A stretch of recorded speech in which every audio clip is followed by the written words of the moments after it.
The German invasion of France in the spring of 1940, historically remembered as the Fall of France, emerged from a complex interlocking of political decisions, strategic miscalculations, military doctrines, and the inherited trauma of the First World War, which had shaped the mindsets of leaders, officers, and civilians across Europe.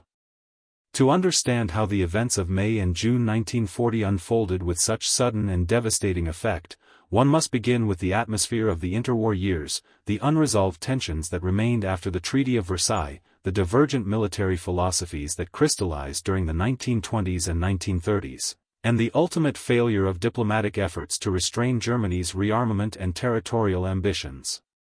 France entered the late 1930s with deep apprehension regarding German resurgence. The memories of Verdun, the Marne, and the catastrophic casualty lists of 1914 to 1918 remained vivid in French political culture. The devastation of the Great War made defensive thinking a psychological necessity as much as a military doctrine.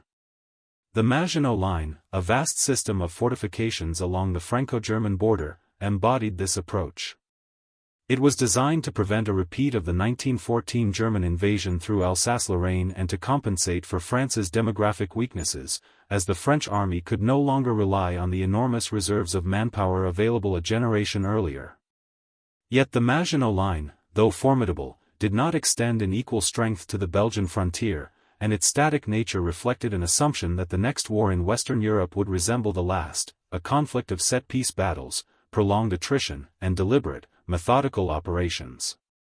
Germany, under Adolf Hitler and the Wehrmacht leadership, approached rearmament with a dramatically different vision. Freed from the constraints of the Treaty of Versailles through successive unilateral actions, reintroduction of conscription, expansion of the army, creation of the Luftwaffe, and reoccupation of the Rhineland, Hitler's Germany sought both strategic revenge and ideological transformation of Europe. The German General Staff, dissolved by Versailles but effectively resurrected within the Wehrmacht, absorbed the lessons of the First World War and concluded that modern warfare demanded speed, concentrated force, and the integration of armor and air power to achieve operational breakthroughs. This doctrinal evolution, often simplified under the term Blitzkrieg, developed out of interwar studies, including the works of Hans von Seeckt, Heinz Guderian, and others, and was reinforced by the experiences of the Spanish Civil War, where aircraft, tanks, and infantry had worked together with increasing sophistication. France and Britain, though nominally united in opposition to German expansion, were slow to adapt. French armored doctrine emphasized dispersing tanks among infantry formations rather than concentrating them for independent armored thrusts. British political priorities fluctuated, with much of the 1930s dominated by economic concerns and a desire to avoid another catastrophic conflict. Even after the Munich Agreement and the subsequent dismemberment of Czechoslovakia, Allied rearmament accelerated only gradually, and by 1939 the strategic balance on the continent still favored Germany's initiative. The outbreak of war in September 1939 following the German invasion of Poland led to a period known as the Phony War on the Western Front. France and Britain declared war but were reluctant to launch major offensive operations. Behind the lines, both sides mobilized, fortified their positions, and attempted to anticipate the shape of the conflict to come. French commanders concentrated heavily on defending the Maginot Line and maintaining a forward presence in Belgium should Germany attempt to outflank the fortifications by moving through the Low Countries. The French High Command, under General Maurice Gamelin, assumed that Belgium would again be the corridor through which a German assault would unfold, echoing the Schlieffen Plan of 1914. This assumption informed the strategic design of Allied forces, particularly the Dill Plan, which proposed that French and British armies move eastward into Belgium to meet a German advance along the expected axis. But German planning in 1939 to 1940 did not simply resurrect the Schlieffen Plan. With the initial concept for Fall Gelb, Case Yellow, deemed too predictable and vulnerable to Allied counteraction, a series of events, including the Mechelin incident in January 1940, during which a German aircraft carrying parts of the invasion plan crashed in Belgium, pressured German leadership to reconsider their operations. It was ultimately General Erich von Manstein who proposed the maneuver that would define the campaign, a feint attack through Belgium and the Netherlands to draw Allied forces north, while the main German armored thrust penetrated the Ardennes, crossed the Meuse River, and advanced rapidly toward the Channel coast. This would sever the Allied armies in Belgium from their logistical bases in France, surround them, and effectively destroy the bulk of Franco-British forces in a single sweeping encirclement. The Ardennes, dense with forests, steep valleys, and winding roads, was seen by the French High Command as unsuitable for major armored operations. This misjudgment became one of the decisive strategic errors of the campaign. The Germans believed that well-trained armored and motorized divisions, tightly coordinated with their engineers and supported by the Luftwaffe, could push through the region at a pace that would outstrip Allied expectations. It was a gamble, as the terrain presented genuine challenges for armored units. Yet it was a calculated gamble with profound consequences, one that would upend Allied assumptions and unleash an operational tempo that France and Britain were unprepared to counter. While these strategic visions crystallized, Germany moved forward with detailed preparations for the offensive. The Wehrmacht assembled its forces in a vast deployment stretching from the North Sea coast to the Luxembourg border. Army Group B, under Fedor von Bock, concentrated its forces opposite the Netherlands and Belgium, preparing for fast movement to engage Allied forces drawn forward by the expected northern attack. Meanwhile, Army Group A, commanded by Gerd von Rundstedt, positioned the core of Germany's armored power opposite the Ardennes. This included Panzer Group Kleist, which fielded several panzer divisions under generals such as Heinz Guderian and Erwin Rommel, officers whose names would later become synonymous with rapid mechanized warfare. The illusion of quiet during the winter of 1939 to 1940 concealed intense activity behind German lines. Rail networks transported troops, supplies, and equipment to staging areas.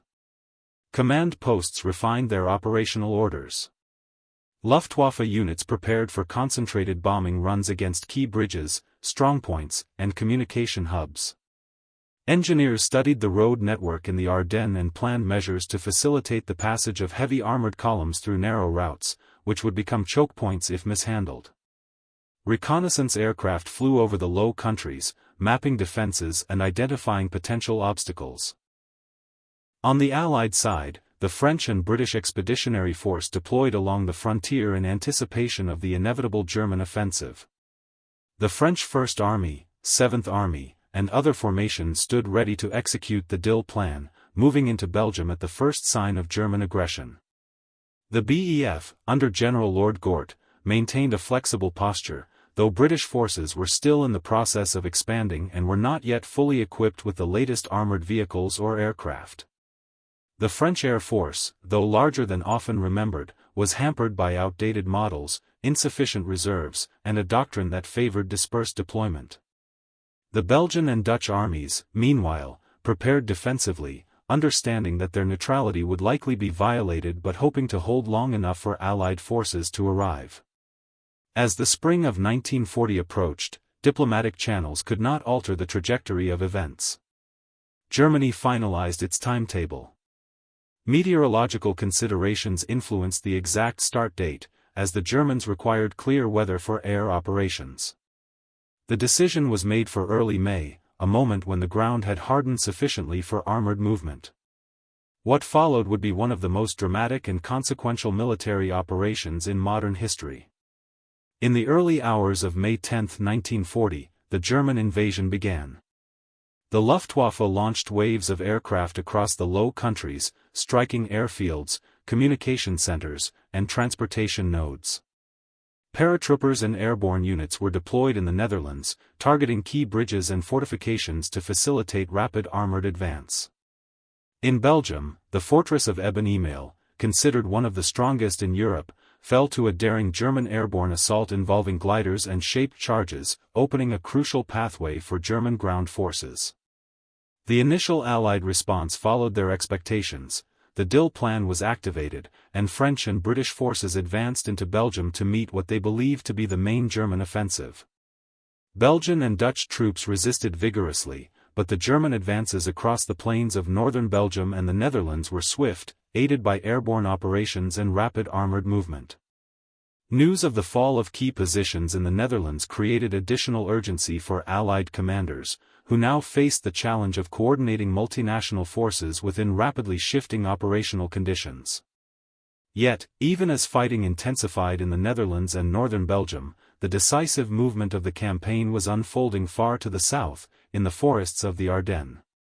Beginning on May 10, German armored divisions entered Luxembourg and eastern Belgium, encountering minimal resistance in the early stages.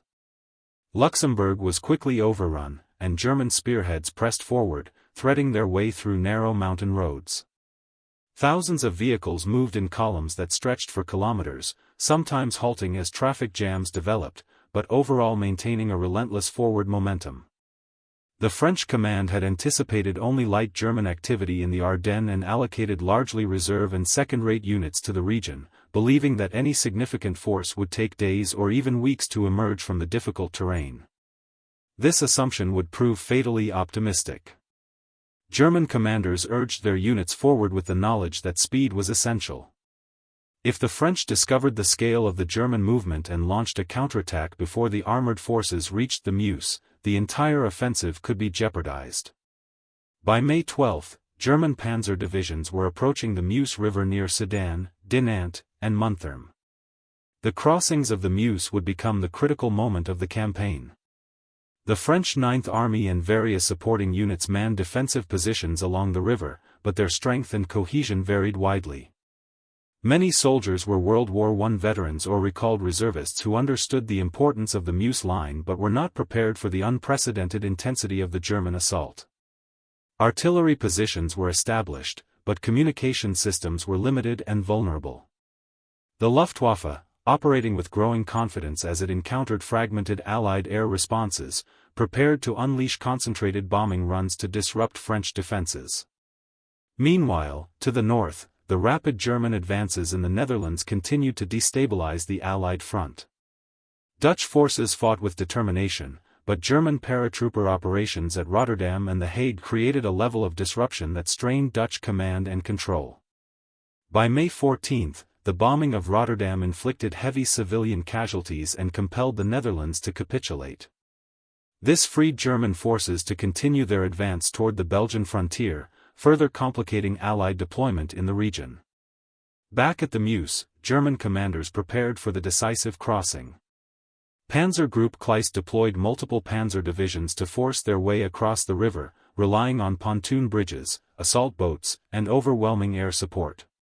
The Luftwaffe's Stuka dive bombers played a central role, targeting French artillery positions and defensive strongpoints. The psychological impact of the Stuka attacks cannot be overstated. Their sirens, precision bombing runs, and relentless sorties shattered the morale of French units and used to such concentrated aerial bombardment. Many veterans recalled that the ground seemed to shake continuously for hours, and communication lines were severed by the sustained strikes. The German crossing at Sedan on 13–14 May proved decisive. Despite courageous resistance by many French units, the combination of air power, concentrated artillery, and coordinated infantry assaults enabled German engineers to establish bridgeheads on the western bank. Once the bridgeheads were secure, German armored divisions began crossing the Meuse in force. This moment marked the turning point of the entire campaign. With armor now on the western side of the river, German commanders sought to unleash the rapid mechanized exploitation that lay at the heart of their operational concept. As German panzers poured across the Meuse, the French High Command attempted to respond, ordering counterattacks to destroy the German bridgeheads. However, coordination problems, communication delays, and confusion about the scale and direction of the German thrust hampered French efforts. Several French armored units advanced toward the Meuse but did so in a piecemeal fashion, lacking the concentration and speed necessary to halt the German advance. Many French tanks were well armored and well armed, but their deployment in small, dispersed formations reduced their impact, and they could not match the operational cohesion of German panzer divisions, which operated with integrated radio networks and flexible command structures. With the bridgeheads secure and French counterattacks faltering, German armored formations moved rapidly westward beginning on May 15. The breakthroughs at Sedan, Dinant, and Montherm allowed German forces to fan out across the French interior, aiming toward the Channel coast. The advance achieved a velocity that stunned both Allied and German observers alike. French command structures struggled to keep pace with the speed of events, and many units found themselves cut off, outflanked, or overwhelmed by the pace of German operations. Simultaneously, Belgian and Allied forces in the north faced increasing pressure from Army Group B. The Allied advance into Belgium, originally intended to stabilize the front, now placed French and British formations in a vulnerable salient. As German armored forces pushed westward from the Meuse, they threatened to encircle the Allied armies deployed in Belgium, cutting them off from the rest of France.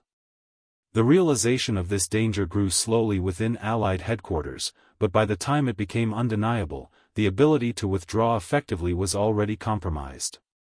As German armored divisions pushed toward the Channel, the strategic situation deteriorated rapidly. By May 20, German forces had reached Abbeville, severing the connection between the main Allied armies in Belgium and the French interior.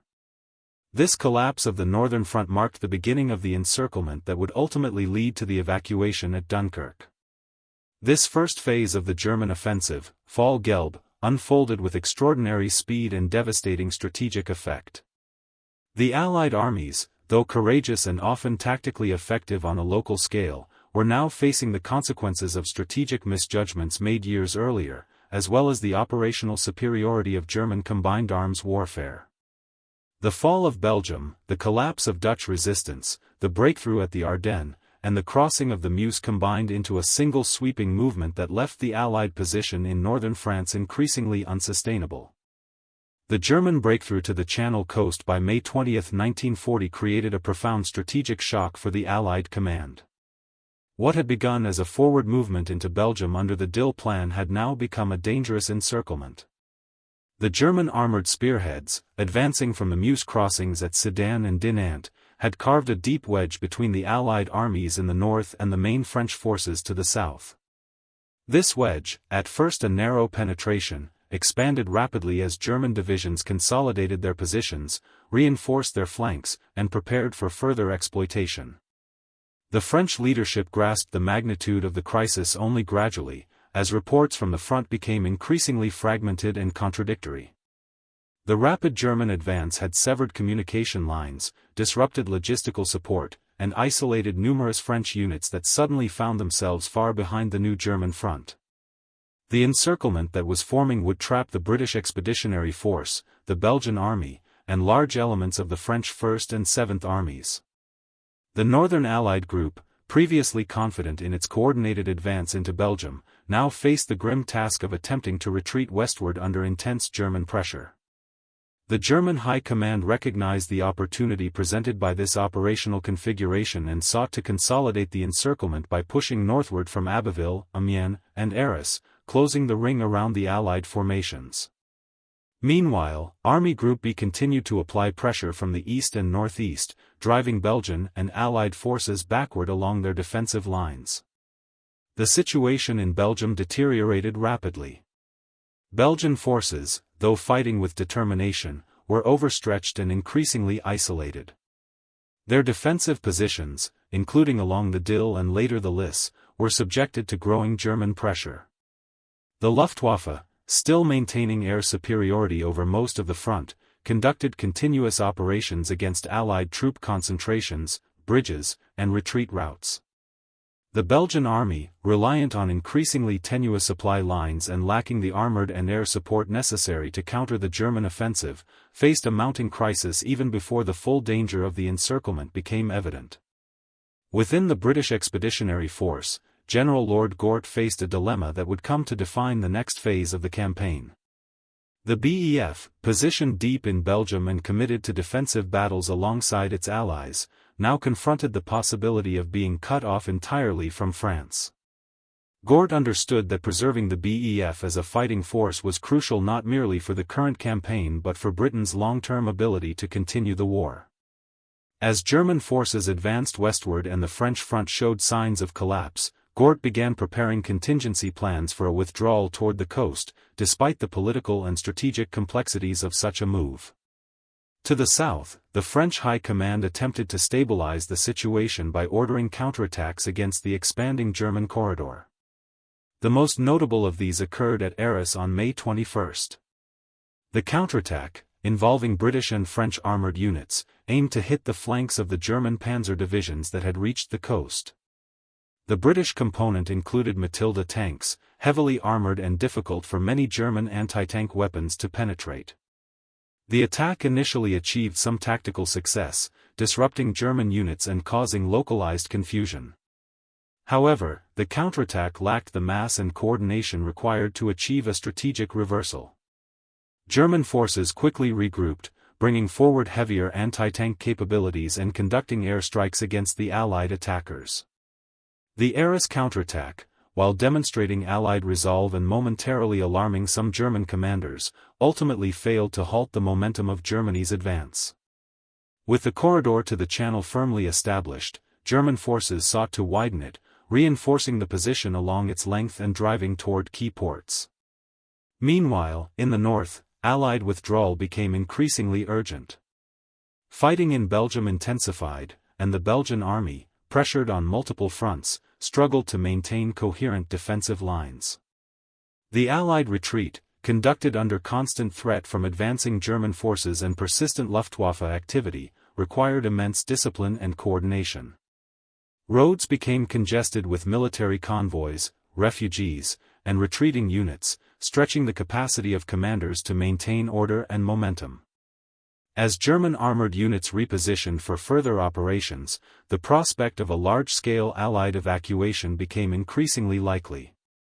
The port of Dunkirk, located near the Belgian border and protected by a perimeter of canals, dunes, and defensive installations, offered one of the few viable escape routes for the encircled Allied armies.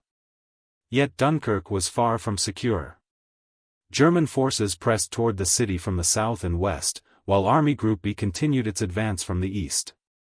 The Germans aimed to close the encirclement entirely, trapping the Allied forces before any significant evacuation could occur.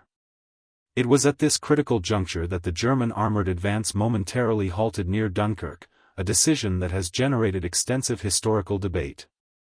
This pause, ordered by Hitler and supported by senior commanders such as von Rundstedt, was motivated by several factors. German armored divisions had been engaged in near-continuous operations for nearly 2 weeks, and concerns about overextension, logistical strain, and the vulnerability of flanks influenced the decision. Furthermore, the difficult marshy terrain around Dunkirk was considered unsuitable for rapid armored maneuver. There was also the belief that the Luftwaffe could finish the task of destroying the encircled Allied armies at the port. Whatever the reasoning, the halt order provided the Allies with a brief but crucial opportunity to organize a defensive perimeter around Dunkirk and prepare for evacuation. The Dunkirk evacuation, codenamed Operation Dynamo, began on May 26, 1940. The Royal Navy, supported by civilian vessels of all types, sought to extract as many troops as possible from the beaches and harbor. The scale of the evacuation effort was unprecedented, and the challenges immense. German artillery and aircraft continuously targeted the evacuation zones, while Allied troops maintained defensive positions along the perimeter under increasingly heavy pressure. Despite the dire situation, discipline among the retreating units remained remarkably strong. British, French, and Belgian soldiers formed organized lines along the beaches, awaiting transport under constant threat from air attacks. The Luftwaffe launched repeated bombing raids against Dunkirk in an attempt to disrupt the evacuation. Yet weather conditions, smoke from burning oil tanks, and determined Allied anti-aircraft and fighter defenses hampered German efforts. The RAF, operating from airfields in southern England, engaged in continuous combat to protect the evacuation, though their presence was not always visible to the troops on the ground. Naval vessels faced hazardous conditions as they approached the shallow waters off Dunkirk, navigating through wreckage, mines, and persistent air attacks. The evacuation succeeded beyond what most observers had believed possible. Over 9 days, more than 338,000 Allied soldiers were rescued. The BEF, though forced to abandon most of its heavy equipment, survived as a fighting force and would form the nucleus of Britain's future army. French soldiers constituted a substantial portion of those evacuated, and many would later return to France to continue the fight after re-equipment. The evacuation did not represent a victory in the conventional sense, but it preserved the human resources necessary for Britain to remain in the war. While Dunkirk dominated headlines and occupied the attention of Allied leaders, the situation in the rest of France continued to deteriorate. The German High Command, having successfully completed Fall Gelb, now prepared for the second phase of the campaign, Fall Rot. This phase aimed at destroying what remained of the French army and securing full occupation of the country. Despite the losses suffered in the north and the psychological blow of the encirclement, France still retained significant military forces, including several divisions that had not been heavily engaged in the first phase of the campaign. The French government, now under increasing pressure, attempted to reorganize and prepare for continued resistance. The French army instituted a new defensive line along the Somme and the Aisne rivers. These positions, while hastily organized, offered natural defensive advantages. French soldiers, many of whom had retreated from the north but remained determined, took their places along the new line. Reinforcements from southern France, including colonial units from North Africa, joined these positions. The French command restructured its forces, assigning General Maxime Weygand, who had replaced Gamelin on May 17, to coordinate the defense. Weygand attempted to implement a strategy of defensive delay combined with carefully timed counterattacks, seeking to stabilize the front and regain operational cohesion. However, the challenges facing France were formidable. The loss of heavy equipment in the north severely weakened French armored and mechanized capabilities. The Luftwaffe still maintained significant air superiority, conducting reconnaissance, bombing raids, and close support operations that further undermined French defensive preparations. German forces, now preparing for Fall Rot, massed along the new fronts with the intention of breaching the French lines through coordinated attacks involving infantry, armor, engineers, and air power. The German assault began in early June. Army Group A, again playing a central role, targeted the French positions along the Somme. The German commanders, confident from the success of Fall Gelb, sought decisive breakthroughs through concentrated armored thrusts supported by the Luftwaffe. On June 5, German forces launched a series of coordinated attacks along the river line. The French defenders resisted with determination, but the disparity in mobility, air support, and communication capabilities quickly became apparent. German divisions exploited weak points, crossing the river at several locations and establishing bridgeheads. Once the initial breakthroughs had been achieved, German armored divisions poured through the gaps, repeating the operational patterns of the first phase. French attempts to counterattack were again hampered by dispersed deployment, insufficient coordination, and the overwhelming German control of the air. In many locations, French units fought with bravery and inflicted significant casualties, but their resistance could not offset the operational and material advantages of the German offensive. By mid-June, German forces were advancing rapidly toward Paris. The French government, facing the collapse of its main defensive positions, relocated from Paris to Tours and subsequently to Bordeaux. The symbolic and strategic weight of Paris made its defense significant, but the French High Command eventually determined that the city could not be held without risking encirclement and destruction of the remaining French forces. On June 14, 1940, German troops entered Paris. The city, declared an open city to prevent its destruction, fell without major fighting, though the psychological impact of its loss was profound. The fall of Paris accelerated the disintegration of French resistance. German forces continued their advance toward central and southern France, encountering sporadic but increasingly fragmented opposition. The French army, exhausted and struggling with shortages of equipment and supplies, attempted to form new defensive lines along the Loire, but the effort proved untenable. The Luftwaffe continued its relentless operations, targeting rail lines, troop concentrations, and infrastructure, further reducing France's capacity to organize effective resistance. By late June, the French government, led by Marshal Philippe Pétain, concluded that further resistance was impossible. Negotiations for an armistice began, culminating in the signing of the Franco-German armistice on June 22, 1940 in the Campine Forest, the symbolic location where Germany had signed the armistice ending the First World War. The terms imposed by Germany divided France into occupied and unoccupied zones, disarmed the French military, and imposed conditions that severely restricted French sovereignty. Italy, having declared war on France on June 10, also signed an armistice with France shortly thereafter. The fall of France in June 1940 marked a turning point in the Second World War. The rapid collapse of a major European power shocked the world and altered the strategic balance of the conflict. Germany now controlled the Western European mainland, freeing resources for other campaigns. Britain stood alone against the Axis powers, facing the prospect of invasion and a prolonged struggle for survival. The defeat forced a reassessment of military doctrines across the globe. The effectiveness of German combined arms warfare, the importance of air superiority, and the consequences of strategic miscalculation became central lessons for all nations engaged in the conflict. The armistice negotiations of June 1940 did not occur in a political or military vacuum. They came at the culmination of one of the most rapid and devastating military defeats in modern European history.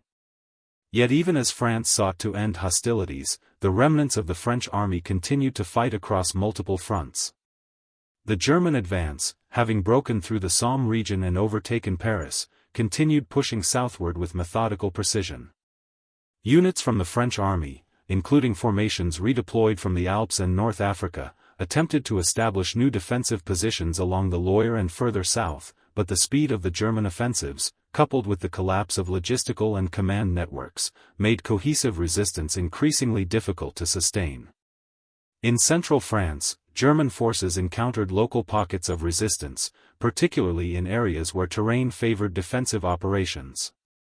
Infantry regiments, cavalry units, and colonial formations attempted to delay the advance by holding river crossings and elevated ground. However, the Luftwaffe's air superiority remained overwhelming.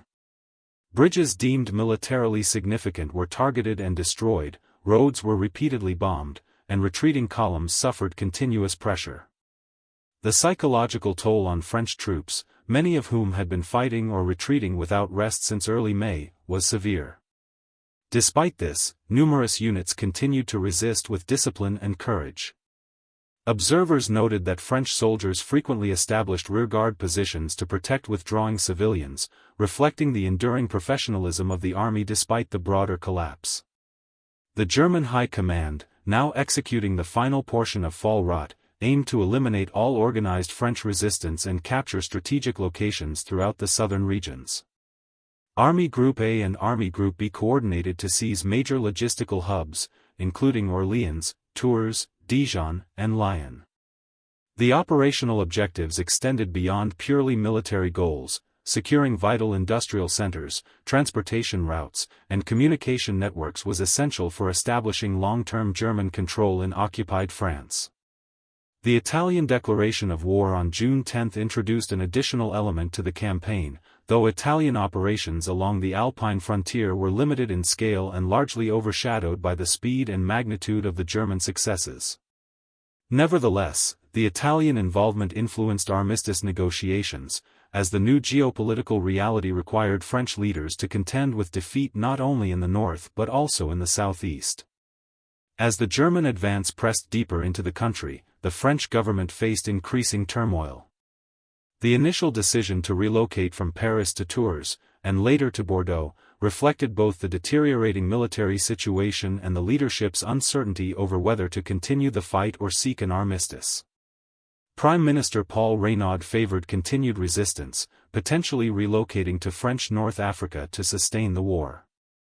However, divisions within the government, combined with the growing consensus among military leaders that the situation was irretrievable, weakened Reynaud's position. Marshal Philippe Pétain, revered as a hero of Verdun and seen by many as a stabilizing figure, advocated for an armistice to prevent further devastation. On June 16, Reynaud resigned, and Pétain assumed leadership of the French government. Within hours, a formal request for an armistice was transmitted to Germany. Armistice negotiations unfolded in the Campine forest, in the same railway carriage where Germany had signed the armistice ending the First World War. Adolf Hitler selected the location deliberately, seeking to reverse the humiliation of 1918. The terms of the armistice, though harsh, reflected German strategic calculations. Northern and western France would be occupied by German forces, encompassing most industrial and economically vital regions. A smaller unoccupied zone would remain under French control, governed from Vichy. The French army would be largely disbanded, with only a limited force permitted for internal security. All French prisoners of war, numbering in the hundreds of thousands, would remain in German custody until the end of hostilities. The French navy, a significant concern for both Germany and Britain, was to be disarmed but not seized directly by the Wehrmacht, though its ultimate fate would become a subject of intense diplomatic tension in subsequent months. The armistice was signed on June 22, 1940 and went into effect on June 25. Yet even after the armistice, pockets of French forces remained engaged in combat until the precise moment hostilities ceased. Units situated along extended front lines, particularly in Brittany, the Alps, and North Africa, received delayed communications or maintained defensive operations until they were certain the ceasefire was confirmed. In the Alps, French mountain troops continued resisting Italian advances, often inflicting significant casualties despite being outnumbered and facing a simultaneous strategic collapse on other fronts. Their determination underscored the fragmented nature of the French defeat, which was not the result of uniform collapse, but of a systemic breakdown caused by strategic miscalculations, rapid German operational maneuver, and the overwhelming impact of air superiority. With the armistice in effect, France entered a period marked by occupation, division, and the emergence of new forms of resistance. The German occupation zone encompassed the economic and industrial heart of France, including Paris, Normandy, Brittany, the northern regions, and much of the Atlantic coast. The Vichy regime governed the remainder of the country from central France but was subject to extensive German oversight and constraints. The French colonial empire, including territories in North Africa, the Middle East, and Asia, became a contested domain in the months that followed, with some commanders aligning with the Vichy government and others choosing to support General Charles de Gaulle, who had fled to Britain and issued an appeal on June 18 calling upon French soldiers and citizens to continue the struggle. For Britain, the fall of France represented both a disaster and a turning point. The evacuation at Dunkirk had preserved the BEF, but the loss of France left Britain isolated in Western Europe. The strategic landscape shifted dramatically, with the English Channel becoming the front line of a new phase of the conflict. Germany, now in control of Western Europe's coastline, prepared for potential operations against the British Isles. Hitler sought to compel Britain to negotiate, but the failure to do so paved the way for the aerial conflict that would become known as the Battle of Britain. The survival of British forces extracted from Dunkirk played a crucial role in Britain's ability to resist, forming the core of new divisions equipped and trained in the months that followed. From a global perspective, the fall of France reshaped alliances and altered the strategic calculus of nations far beyond Europe. The United States, witnessing the scale and speed of the German victories, accelerated its own military preparations, recognizing that the balance of power in Europe had shifted decisively. President Franklin Roosevelt and his administration, though still constrained by domestic isolationism, deepened support for Britain through expanded aid programs that foreshadowed the later Lend-Lease Act. The Soviet Union, under the terms of the Molotov-Ribbentrop Pact, continued to consolidate control over territories in Eastern Europe, observing German successes with both interest and apprehension. In East Asia, Japan interpreted the collapse of France and the Netherlands as an opportunity to expand its influence in Southeast Asia, targeting European colonial possessions whose parent nations had fallen under occupation. The military lessons of the 1940 campaign were extensive and would influence the tactics, doctrines, and strategic thinking of all major powers throughout the remainder of the war. The German success underscored the effectiveness of operational maneuver warfare, where armored divisions, mechanized infantry, and close air support operated in coordinated, rapid succession to penetrate and disrupt enemy lines. The importance of maintaining mobility, radio communication, and flexible command structures became central tenets of modern military practice. Equally significant was the demonstration that static fortifications, though imposing and technologically sophisticated, could be outflanked and rendered strategically irrelevant when confronted by a mobile and coordinated adversary. For France, the defeat sparked a profound national reckoning.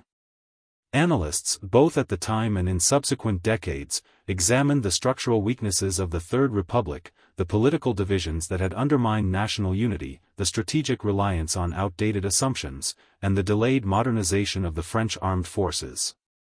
Many French soldiers and officers felt a deep sense of frustration, having fought with bravery under circumstances that rendered tactical victories insufficient to influence the broader outcome. Their experiences, documented in memoirs, reports, and historical analyses, conveyed the human dimension of the collapse, a dimension that transcended statistics and operational maps. The French civilian population, subjected to occupation, economic hardship, and political upheaval, endured a period of uncertainty that would shape French society for years to come. The occupation brought restrictions, rationing, censorship, and the pervasive presence of German authorities. Families faced separations as prisoners of war remained in captivity, and communities grappled with the moral and practical challenges of living under foreign control. At the same time, the seeds of resistance were quietly taking root.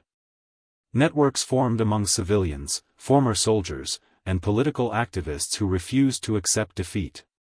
Over time, these networks evolved into organized movements that played an increasingly important role in gathering intelligence, aiding escaped soldiers and airmen, and sabotaging German operations.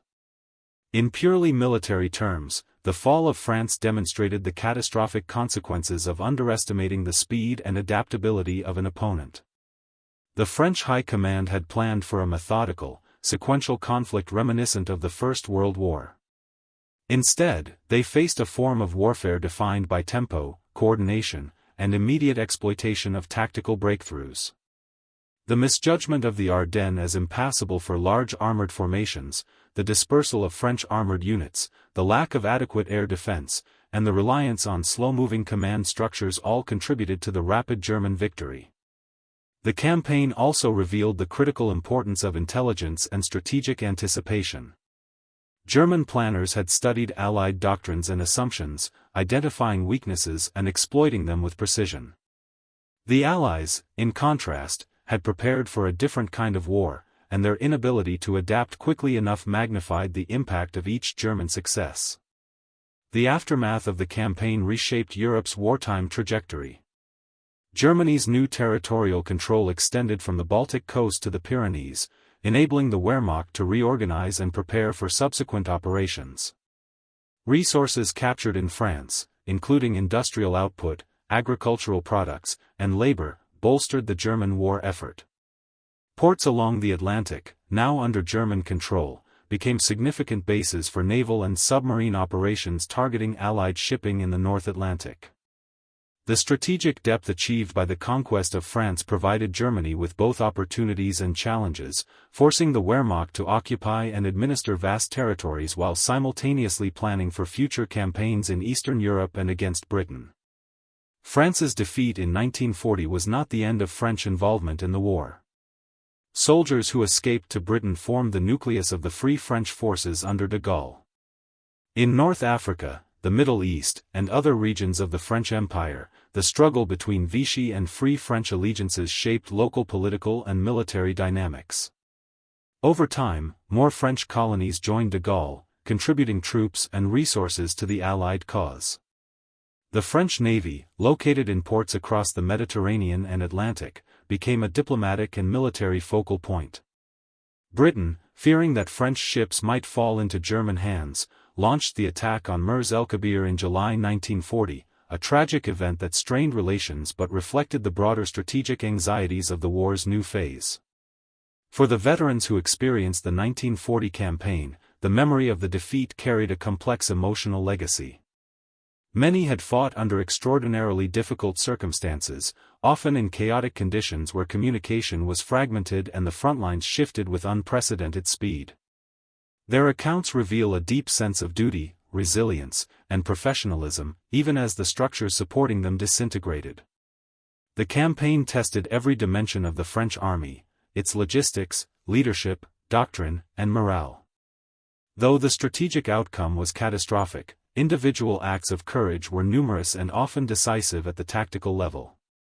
These soldiers' experiences, preserved in diaries, letters, and testimonies, provide essential insight into the human cost of the campaign. In the broader context of the Second World War, the fall of France stands as a pivotal event that transformed the conflict into a global struggle. It removed a major Allied power from the European battlefield, altered the strategic balance, and ushered in new phases of warfare that would define the coming years. The campaign demonstrated the consequences of underestimating an adversary and the critical importance of flexibility in military planning. It also underscored the profound impact of leadership, morale, and national unity in times of crisis. The full trajectory of the German offensive, from the quiet months of the phony war to the lightning advance through the Low Countries, the breakthrough in the Ardennes, the crossing of the Meuse, the race to the Channel, the evacuation at Dunkirk, and the final collapse of French resistance, reveals a story not merely of military movements, but of profound human endurance and sacrifice. The soldiers, airmen, sailors, and civilians who endured those weeks in the spring of 1940 bore witness to the upheaval of their world. Their experiences shaped the memory of the war and continue to inform the historical understanding of how rapidly and decisively the modern battlefield can transform the fate of nations. The legacy of the 1940 campaign remains central to European history. It stands as a reminder of the fragility of peace, the necessity of preparedness, and the profound consequences of strategic miscalculation. It also speaks to the enduring capacity of individuals and nations to endure, adapt, and rise anew from the most challenging circumstances. The events of that spring, though marked by defeat, would ultimately become part of a larger story of resistance, liberation, and the restoration of freedom across Europe. In the broader arc of the Second World War, the fall of France was not an ending, but the beginning of a long and complex journey that would reshape the world.